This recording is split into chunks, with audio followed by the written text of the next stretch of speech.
Jakarta Pramono Anung menyebut untuk mengantisipasi cuaca ekstrim yang menyebabkan banjir, Pemprov Jakarta telah melakukan modifikasi cuaca. Dengan tanggal 27, modifikasi cuaca boleh dilakukan 1 hari sampai dengan 3 kali. Karena itu secara signifikan memang berpengaruh, termasuk sekarang tadi teman-teman ketika datang ke sini kan gelap gulita. Karena modifikasi cuaca dan sekarang udah diterbangkan, maka kita merasakan sekarang matahari bisa kita lihat bersama-sama. Jadi sekali lagi modifikasi cuaca akan kami lakukan sampai dengan tanggal 27. Menteri Sekretaris Negara Prasetyo Hadi meminta maaf kepada warga yang terdampak banjir di Jakarta dan sekitarnya. Menurut Mensesnek, banjir di ibu kota Jakarta menjadi perhatian serius Presiden Prabowo Subianto. Hari ini curah hujan cukup tinggi sehingga menyebabkan terjadi genangan air di beberapa ruas di jalan-jalan di ibu kota. Kami menyampaikan permohonan maaf kepada seluruh masyarakat yang terdampak. Itu Bapak Presiden memerintahkan kepada kami untuk secepat-cepatnya membentuk tim kajian untuk mencoba menganalisa dan kemudian membuat grand design penyelesaian masalah-masalah yang berkenaan dengan air, pengelolaan air terutama khususnya di Pulau Jawa. Sementara banjir di Karawang, Jawa Barat memaksa warga desa Karangligar, Kecamatan Teluk Jambe Barat bermalam dengan mengungsi di pinggir jalan dengan kondisi seadanya. Ketinggian banjir di wilayah ini mencapai 2 meter. Pinter-pinter kita aja kalau ada tempat kosong kita isi gitu. Kayak di sana juga kan ada emperan-emperan itu, pada tidur-tidur di emperan-emperan kayak gitu. Berarti seminggu nih kayak gini? Udah seminggu sekarang, kemarin udah sempat surut. Udah pada ngepel ya. Terus malamnya naik lagi, tinggi lagi. Sekarang pada ngungsi lagi semua gitu. BMKG menyebut cuaca ekstrim hujan dengan intensitas tinggi masih berpotensi terjadi di Jakarta, Jawa Barat, Banten, dan Sumatera hingga akhir Januari 2026. Potensi hujan yang cukup tinggi dapat kami sampaikan dalam beberapa hari ke depan, terutama untuk seminggu ini masih banyak potensi hujan dengan intensitas yang tinggi. Bahkan beberapa wilayah seperti wilayah Jawa, seperti Jakarta, kemudian Jawa Barat, lalu wilayah Banten hingga wilayah Jawa Timur, lalu Nusa Tenggara Timur itu potensi hujannya bisa sampai sangat lebat. Kemudian kalau kita lihat lagi, memang pada periode ini bulan Januari ini masih pada periode musim penghujan, di mana karakternya kan wilayah pada musim penghujan itu moisture-nya cukup tinggi gitu ya. Faktor kebasahannya cukup besar, kemudian juga ketika terjadi hujan durasinya bisa lebih panjang gitu ya. Ini mungkin perlu diantisipasi hingga bulan Februari mendatang, di mana potensi-potensi hujan yang durasinya panjang, hujan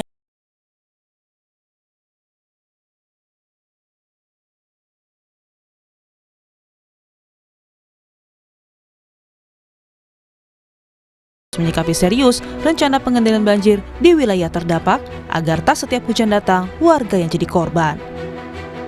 Tim Liputan Kompas TV.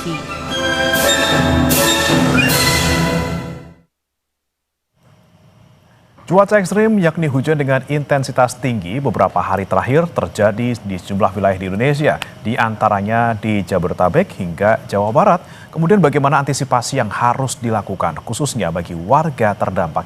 Kita akan bahas bersama dengan Kepala Pelaksana Badan Penanggulangan Bencana Daerah atau BPBD Jawa Barat, Teten Ali Mulku, dan pakar kebencanaan Universitas Gadjah Mada, Dwi Korita Karnawati. Selamat pagi Pak Teten, Bu Dwi Korita. Selamat pagi. Ya, Pak Teten, ini kami ingin update dulu Pak, kalau untuk di Jawa Barat sendiri terutama di Karawang dan juga Bekasi. Bagaimana banjir yang terjadi hari ini, titik mana yang masih terendam dan adakah warga yang mengungsi Pak? Ya, izin kami perlu sampaikan bahwa Bekasi itu ada kabupaten dan kota ya. Di Kabupaten Bekasi ada 16 kecamatan gitu ya. 16 kecamatan dengan jumlah yang terdampak sekitar 36 ribu ya, 36.542 kepala keluarga gitu ya. Kemudian di Kota Bekasi ada 8 kecamatan yang terdampak, ya, yang 8 kecamatan dengan jumlah orang yang terdampak sekitar 197 kepala keluarga. Kemudian di daerah Karawang perlu kami sampaikan bahwa ada perluasan sekitar 13 kecamatan ya dari sebelumnya yang terdampak sekitar 17.000 jiwa gitu ya, dan banjir ini memang terus meluas di 3 kabupaten tersebut. Selain daripada itu juga di Bogor juga ada terjadi bencana banjir gitu ya, banjir kemudian juga tanah longsor. Demikian. Baik, berarti sampai hari ini masih ada yang tergenang dan juga terdampak. Kemudian untuk pengungsian Pak, ataupun misalnya kebutuhan dari para korban terdampak banjir, seperti apa Pak kalau di Jawa Barat sendiri, khususnya di 3 kota kabupaten tadi? Ya, jadi di pengungsian ada beberapa titik pengungsian di Kabupaten Bekasi ada 5, kemudian di Karawang juga ada, dan di Kota Bekasi alhamdulillah tidak ada.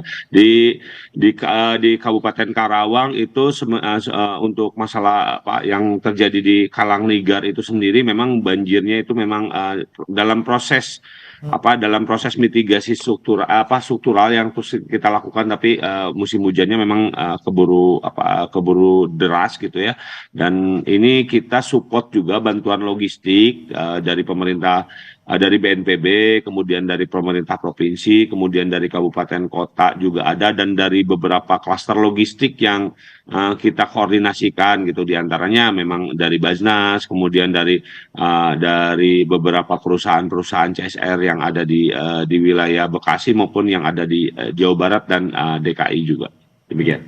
Baik. Nah ini dia yang kemudian tadi disebutkan Pak Teten bahwa hujannya tahu-tahu deras gitu ya Pak, kita belum secara maksimal mempersiapkannya terkait dengan bencana ini. Nah kemudian saya ke Bu Dwi Korita, ini yang kami ingin tanyakan Bu Dwi Korita, apakah yang terjadi di beberapa hari terakhir atau beberapa pekan terakhir ini adalah sesuatu yang memang rutin terjadinya seperti ini, atau memang kali ini anomali karena mungkin hujan ekstrimnya sangat sering, Bu Dwi Korita?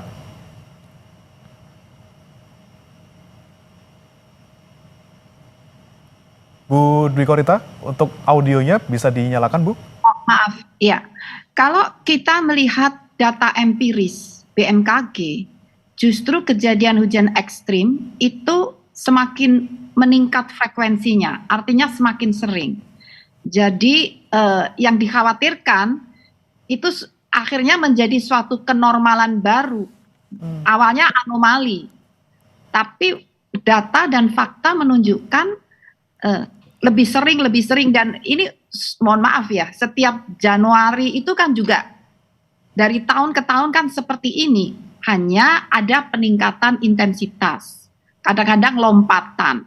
Nah sehingga poin inilah yang harusnya menjadi perhatian penting atau fokus utama dalam penanggulangan atau pencegahan banjir secara permanen. Harus melihat tren kondisi ini akibat dampak perubahan iklim, apalagi tata kelola air di wilayah negara kita ini kan dibangun beberapa puluh tahun yang lalu. Saat itu desainnya belum mempertimbangkan adanya fenomena perubahan iklim. Jadi memang sistem infrastruktur ataupun tata kelola sumber daya airnya itu tidak disiapkan untuk menghadapi fenomena yang semakin sering ekstrim. Itulah poin yang perlu sekali untuk menjadi tindak lanjut segera. Tapi kalau untuk fenomena yang terjadi ini kan kata Bu Dwi Korita tadi adalah sesuatu yang kemudian rutin, kemudian lama-kelamaan meningkat menjadi sebuah kenormalan baru gitu ya Bu ya. Ini kemudian apa sih yang memicu sebenarnya? Ini kan merupakan dari berbagai studi atau jurnal itu kan sudah menyimpulkan dampak dari perubahan iklim itu mulai bersifat lokal hingga global, dan antara lain tidak hanya sekedar kenaikan muka air laut, mencairnya es ya, tapi justru juga kejadian ekstrim itu menjadi semakin sering terjadi dan intensitasnya semakin meningkat, bahkan akhir-akhir ini melompat dan durasinya semakin panjang. Jadi ini hasil dari studi beberapa data lokal dan global. Poin ini harusnya menjadi pertimbangan utama dalam pencegahan atau pengendalian banjir. Seperti itu. Baik. Pencegahan dan juga pengendalian banjir tentunya kita bisa ekspektasikan untuk beberapa waktu ke depan. Pak Teten, ini kan tanggal 23 sampai dengan 29, ini kata BMKG di Jawa Barat ini akan terjadi lagi-lagi hujan ekstrim. Ini apa yang kemudian diantisipasi, Pak? Apakah mungkin dengan modifikasi cuaca yang sudah dilakukan akan diperkuat ataupun dipersering intensitasnya, Pak? Terima kasih. Jadi kemarin memang sudah melakukan modifikasi cuaca ya dari teman-teman BNPB, kemudian dari DKI juga alhamdulillah kita dibantu oleh DKI. Kita melakukan modifikasi cuaca dan ditambah lagi Jawa Barat mungkin dalam besok Minggu dan Senin kita melakukan operasi modifikasi cuaca. Jadi kemarin sebelumnya ada di Halim gitu ya pangkalannya, kemudian ditambah lagi sekarang di Husein. Jadi kami melakukan operasi modifikasi cuaca. Selain daripada itu kita juga memberikan menetapkan daerah-daerah sebagai tempat lokasi pengungsian yang kita lakukan, dan kita juga menyediakan menebalkan logistik yang sebenarnya sudah standby di kabupaten kota gitu ya. Kita persiapkan penambahan logistik ke teman-teman di kabupaten kota dengan melibatkan berbagai macam unsur termasuk klaster-klaster logistik kita hubungi juga gitu, demikian. Nah, ini dia yang kemudian menjadi pertanyaan saya juga. Operasi modifikasi cuaca sudah dilakukan, tapi memang beberapa hari terakhir ini masih kita lihat hujan masih sangat intens dan juga lebat seperti itu. Bu Dwi Korita, apakah operasi modifikasi cuaca yang dilakukan ini sebenarnya memberikan pengaruh yang signifikan terhadap mungkin frekuensi ataupun intensitas hujan yang terjadi, Bu? Jadi waktu itu, dan saya yakin sampai sekarang, BMKG itu selalu mengevaluasi efektivitas dari modifikasi cuaca ya, setiap ada operasi. Dan rata-rata efektivitasnya rata-rata 30%. Bahkan pernah mencapai lebih dari 50% tergantung intensitas hujan yang dihadapi.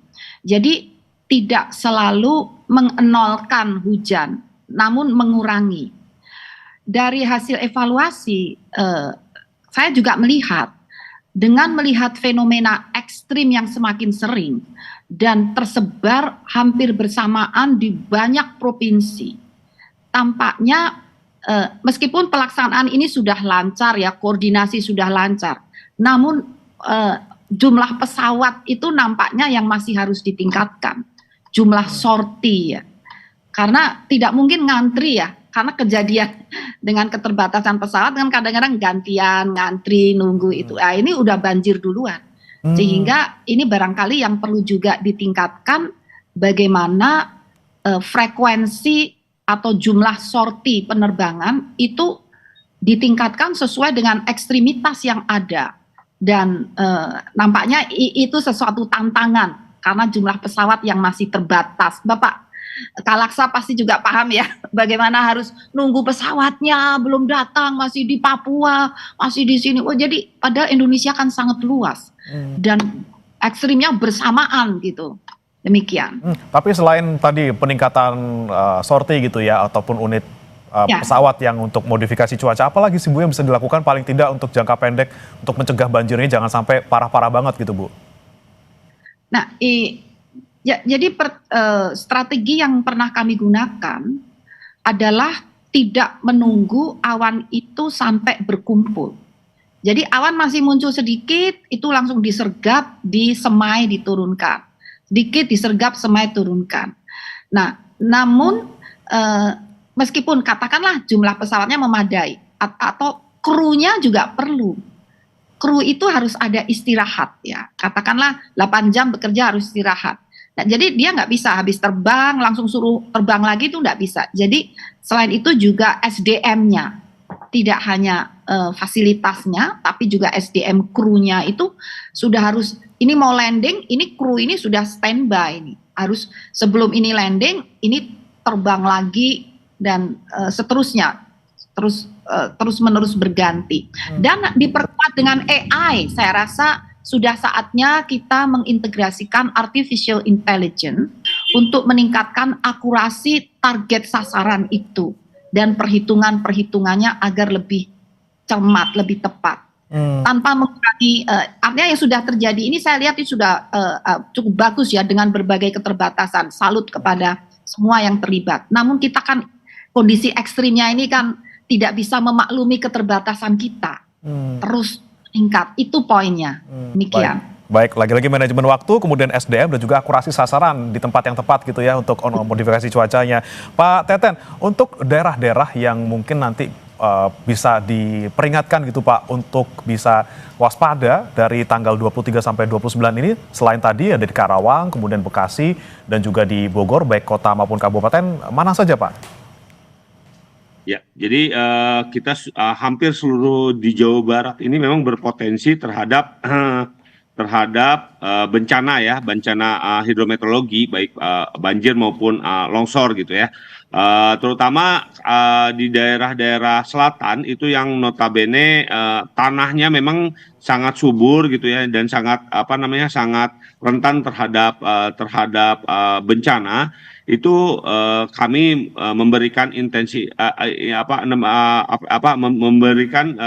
memberikan fokus terhadap daerah-daerah tersebut. Di daerah tengah juga tidak lupa di daerah tengah Jawa Barat, ya seperti Kabupaten Bandung Barat juga hari ini memang malam sampai dengan tadi malam itu angin ya, cuaca ekstrim dan intensitas hujan juga cukup tinggi. Ini menjadi perhatian kami, termasuk hari ini juga di Lembang terjadi longsor gitu ya, terjadi longsor dan mudah-mudahan 2 korban bisa selamat gitu ya. Kemudian di daerah utara itu justru rob gitu ya, rob yang harus kita perhatikan kembali. Nah ini memang di seluruh Jawa Barat ini memang merata gitu ya, semua tantangan kita menghadapi bencana yang ada. Ya intinya kita harus mengenali dulu lah setiap warga kenali daerahnya tersebut, apa potensinya dan potensi bencana tersebut di daerah tersebut dan langkah apa saja yang harus dilakukan. Yang pertama mungkin mengetahui jalur evakuasi yang aman, kemudian titik kumpul yang aman dan selalu menyiapkan tas siaga bencana. Demikian. Oke, itu yang bisa dilakukan warga ya Pak ya di daerah-daerah di Jawa Barat yang potensi tinggi untuk bencananya. Jalur evakuasi, titik kumpulnya di mana dan juga yang paling penting tas darurat gitu ya, ataupun tas apa tadi Pak? Tas siaga bencana gitu ya. Tas siaga bencana. Tas siaga bencana. Baik. Nah Pak Teten, ini kan banjir yang ataupun juga hujan yang terjadi di Jawa Barat tentunya juga berdampak ke Jakarta gitu ya, terutama di Bogor. Tadi Anda sebutkan ada juga di Bogor banjir di sana. Nah ini kan kemudian pasti akan berdampak juga untuk di Jakarta sebagai hilirnya. Apakah sudah ada komunikasi juga bersama dengan Pemprov DKI Jakarta terkait dengan potensi banjir kiriman mungkin Pak? Oh iya, kami selalu potensi dan kami ada grup khusus ya dengan BMKG ya, dengan BMKG terkait juga dengan mengenai masalah potensi-potensi gitu ya, potensi-potensi apabila terjadi tinggi kenaikan TMA gitu di Katulampa lah katakanlah, kemudian terjadi hujan yang intensitasnya cukup besar di daerah-daerah Bogor, kami selalu kolaborasi dan ini kolaborasinya bukan kolaborasi biasa-biasa lagi gitu ya. Jadi kita udah soulmate ya, Bung Rob ya. Kita udah soulmate, saling ngedukung satu dengan yang lainnya. Cuman ya memang fenomena alam, bukan saya menyalahkan alam ya, kekuatan alam memang tidak bisa kita hindari, apalagi sekarang ada monsun Asia ya dan bibit siklon tropis yang ada di selatan. Ini juga mau tidak mau ya kita memang harus mengembalikan fungsi-fungsi utama alam ke tempatnya gitu, sebagai ke hitohnya gitu, seperti sedia kala. Dan ini yang dilakukan oleh Pak Gubernur kami untuk melakukan mitigasi struktural itu seperti itu gitu. Demikian. Baik, sudah bestie, sudah soulmate gitu ya dengan Pemprov DKI Jakarta tentunya. Nah ini dia Bu Dwi Korita yang kami juga ingin tanyakan, apalagi sih Bu, tadi mungkin selain operasi modifikasi cuaca ada juga mungkin koordinasi antar daerah. Apakah juga kita perlu edukasi masyarakat dan juga mungkin kita perkuat juga peringatan dini untuk bencana, terutama di wilayah-wilayah Jabodetabek maupun di Jawa Barat dan sekitarnya, Bu? Betul sekali. Jadi edukasi masyarakat dan peringatan dini ini tidak boleh kendor. Dan karena begini, peringatan dini itu meskipun ya relatif sudah canggih ya, namun kadang-kadang dan cukup sering saat dibutuhkan, saat terjadi bencana, itu malah listrik mati, sehingga peringatan dini mungkin tidak menyala atau malah justru tidak berfungsi saat dibutuhkan. Nah, oleh karena itu perlunya ada literasi. Masyarakat memang harus paham peringatan dini, paham apa yang harus dilakukan, tapi juga harus memahami fenomena alam sebagai peringatan dini. Misalnya banjir bandang. Banjir bandang itu bisa saja di tempat kita yang kena banjir bandang ini tidak ada hujan dan tidak ada peringatan dini. Namun kalau tiba-tiba air menjadi keruh, lalu ada ranting-ranting, ada lumpur hanyut lewat, ini sudah peringatan dini. Jadi edukasi itu juga harus memahami kalau orang Jawa mengatakan ilmu titen atau traditional wisdom, kearifan lokal. Jadi kita harus mengintegrasikan antara teknologi canggih digital dengan satelit, tapi kadang-kadang justru saat kita dalam kondisi darurat itu tidak berfungsi. Nah, jadi poin itu yang harus kita galakkan dan terima kasih kepada BPBD dan Forum Pengurangan Risiko Bencana yang gigih melatih masyarakat, namun mohon tentang ilmu titen, peringatan dini dengan teknologi tapi juga dengan kearifan lokal dan membaca tanda-tanda alam ini perlu dilakukan. Apalagi saat sekarang ini. Demikian. Tentunya peran dari pemerintah dan juga pemangku kebijakan ini penting, tapi juga lagi-lagi masyarakatnya juga harus punya ilmu titen tadi ya, bisa niteni tanda-tanda apa yang kira-kira bisa menjadi pertanda bahwa akan terjadi bencana, sehingga mereka juga bisa antisipasi dan juga bisa mitigasi dengan baik. Terima kasih Pak Teten Ali Mulku, Kepala Pelaksana BPBD Jawa Barat, dan juga Bu Dwi Korita Karnawati, pakar kebencanaan UGM, sudah bergabung bersama kami di Sapa Indonesia Pagi. Selamat pagi. Selamat pagi, terima kasih.